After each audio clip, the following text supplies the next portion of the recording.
C'est le deuxième plus grand pays du monde par sa superficie et pour seulement 40 millions d'habitants. De la place à revendre et une économie en forme, mais aujourd'hui le Canada est victime de ses atouts. Il manque cruellement de bras et de cerveau. Dans ce restaurant d'Ottawa, la capitale, ce patron travaille 7 jours sur 7, faisant le service et l'accueil. Il lui manque au moins une dizaine d'employés.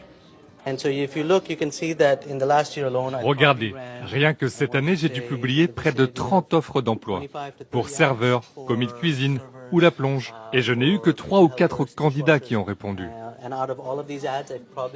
Alors aller chercher plus de travailleurs étrangers me paraît être une bonne solution. De toute façon, la population canadienne actuelle n'aura jamais assez d'enfants pour pourvoir tous les postes à venir.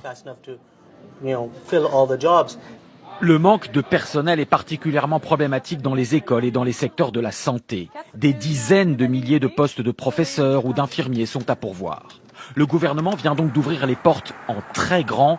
Le Canada veut accueillir 1,5 million de migrants dans les 3 ans à venir, et notamment des francophones. Et nous devons promouvoir la capacité des nouveaux arrivants francophones à venir au Canada et à renforcer les communautés francophones, non seulement au Québec, mais dans tous les pays. Le Canada pourrait notamment faire appel à de nombreux Africains francophones.